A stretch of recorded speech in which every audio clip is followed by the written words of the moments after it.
There's a death scene in this movie so shocking, so unexpected. I sat there with my mouth open, gasping, and it's still rattling around in my head right now.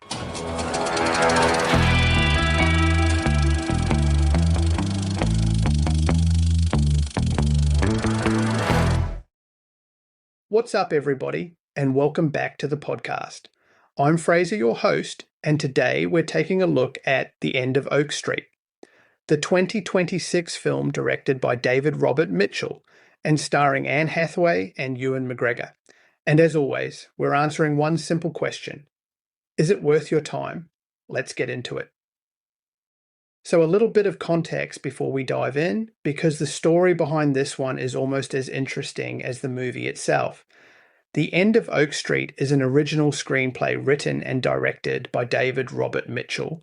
And if that name rings a bell, he's the filmmaker behind It Follows, which is probably the film most people know him for, and Under the Silver Lake back in 2018. This is his first film in 8 years, only his fourth feature overall, and it's the first thing he's directed in over a decade that isn't rated R in the States. Here in Australia, it landed with an M rating for sustained threat, violence, and coarse language. And hold that thought, because we're going to come back to it. It's produced by J.J. Abrams through Bad Robot, alongside Matt Jackson's Jackson Pictures. It was shot in London and Atlanta across early 2024, and it actually carried the title Flowervale Street right up until January of this year.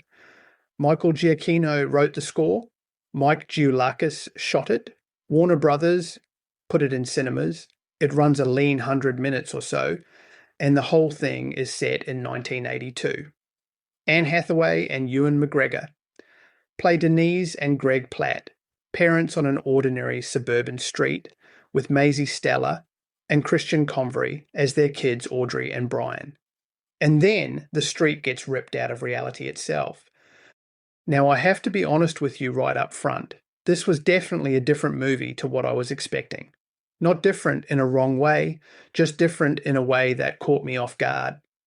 The studio billed it as a different kind of dinosaur movie, and for once that's not marketing fluff. It cuts straight to it. There's no 40 minutes of throat clearing here. The movie establishes its family, drops the hammer, and gets right to the reaction.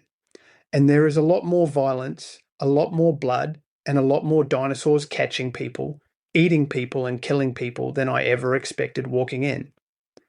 I'll admit I went in not knowing what kind of rating this movie carried, and it turned out surprisingly brutal, which for the record here on the podcast was all good by me.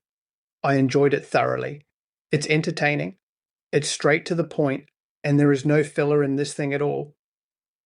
Let me set the table without giving away the good stuff. The movie kicks off with a street party, and it is very old school. You can practically smell the sausages on the barbecue.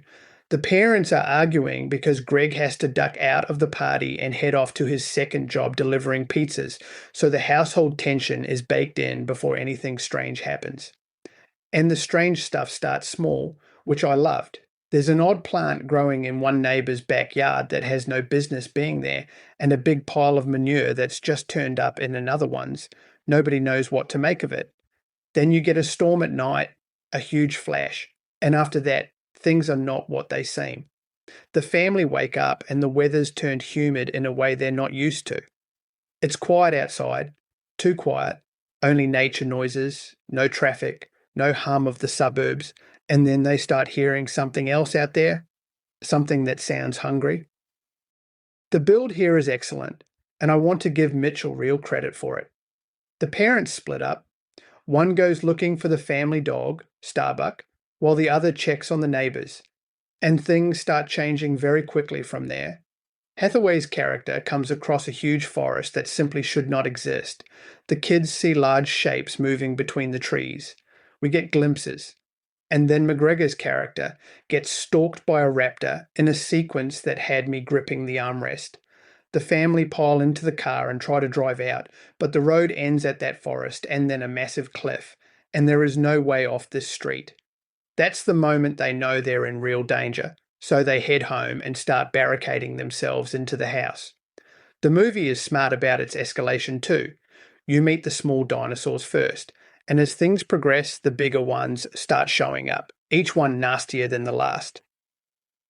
Now, here's the part of the movie I found quietly brilliant.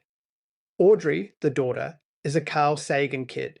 Her whole ambition is to study science under Sagan at Cornell, and she's the one who pieces together the how of it all. What she describes is a wormhole, and she puts it in Sagan's own terms: an entry and an exit connecting 2 points in space and in time, like the hole you'd find running through an apple. Small things came forward to the present. That strange plant, that pile of manure sitting in the backyards at the start, and then the street itself went the other way, back, a long, long way back. And here's a lovely bit of real-world texture for you. Sagan really did propose the idea of a traversable wormhole, a concept later developed properly by physicists Kip Thorne and Michael Morris. The film is set in 82, and Sagan's best-known wormhole work came a few years after that, so Mitchell is fudging the timeline slightly. But honestly, it's the kind of fudge I'll forgive every single time because it gives the science fiction a real spine. From there, the movie just moves. There's a night sequence with huge dinosaurs crashing into the house and a neighbour getting plucked off his own roof by pterosaurs. And it's the same neighbour who had the manure appear in his backyard at the start, which is a nice bit of bookending that made me smile even mid-carnage. Young Brian spots Starbuck out in the danger zone and heads out after him. The family follow, and the back half becomes a scramble across the neighbourhood chasing a huge sphere of light, a portal that keeps appearing and vanishing before they can use it. There's fire, there's a T-Rex chase, and there's an enormous snake in a house that I'm reliably informed is a titanoboa, though at least one critic reckons it's some kind of ancient eel. Either way, no thank you. And I have to mention this because I can honestly say I have never seen it in a movie before. At one point, we see a couple of dinosaurs leaning against the house going at it. Fornicating dinosaurs in a bad robot production. It's very funny, it's completely unexpected, and it tells you exactly how loose and confident this movie is feeling. Let's talk creatures, because this is where the movie earns its ticket price. The visual effects are absolutely brilliant. I'd put this up there with the best looking dinosaurs I've seen in about 20 years, and I don't say that lightly. And it's a different roster than we're used to. Yes, you get your T-Rex and your raptors, but there's also an Allosaurus in here, a big meat eater that almost never gets put to work in movies like this. And it lands one of the film's biggest moments. There are these turtle-looking creatures that are weirdly amusing. Now, full disclosure, I did not study my prehistoric history as a kid. I love dinosaur movies, but I could probably name maybe 2 species and that'd be it. So take it from a non-expert. The variety in here is genuinely impressive, and the scares come from creatures you haven't already seen 100 times. The connective tissue on this one is rich, so let's pull the thread. The 80s Amblin lineage is the whole spine of the thing.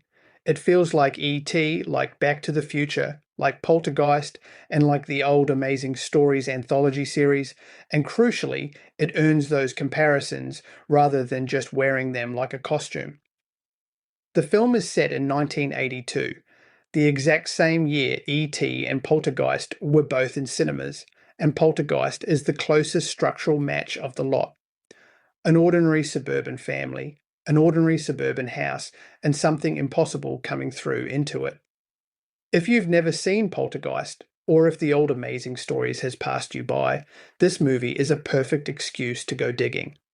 On the craft side, Michael Giacchino's score leans into that era beautifully, and his credits include the Jurassic World films, so the man knows his way around a dinosaur. And a little one for the sci-fi fans. The family dog Starbuck is named after the Battlestar Galactica character, which is exactly the kind of detail a 1982 household would land on. And yes, since I know you're wondering, the dog comes back for the boy when it counts. Starbuck earns his keep and makes it through. Now, it's not all roses, so let me be straight about what didn't work.